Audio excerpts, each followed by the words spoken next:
Zaprtje šol med prvimi v Evropi in vztrajanje na njihovem zaprtju najdlje v tem prostoru je bila katastrofalna odločitev.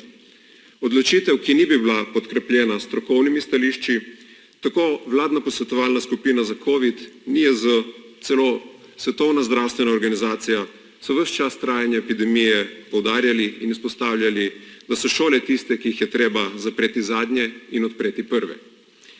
Ministrica pa se je odločila, da bo raje kot stroki in epidemiologom sledila stališčem predsednika vlade, ki te stroke in teh epidemiologov ni poslušal.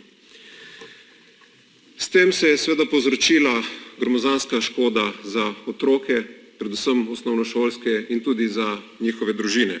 Bili so potisnjeni v situacijo, ko so se nekateri tudi brez dostopa do informacijske tehnologije in do interneta morali soočati s poukom na daljavo, ki v začetnih fazah niti ni deloval tako, kot bi moral, morali so se soočati z odsotnostjo vrstnikov, morali so se soočati z odsotnostjo neposrednega stika z učitelji.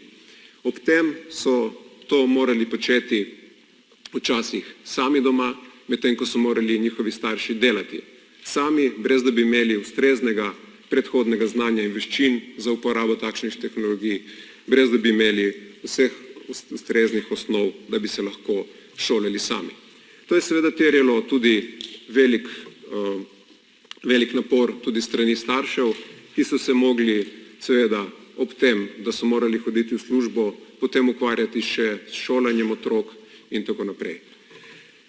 Nihče ne trdi, da bi moralo ministrstvo ignorirati NIJZ, vsekakor pa bi moralo iskati in najti ravnovesje med zdravstvenim vidikom in izvajanjem študijskega procesa.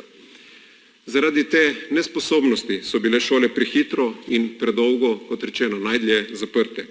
To stališče je zagovarjala praktično vsa strokovna javnost, epidemiologi, učitelji, sindikati, a za njih in njihova stališča ministrica ni imela ne časa, ne posluha.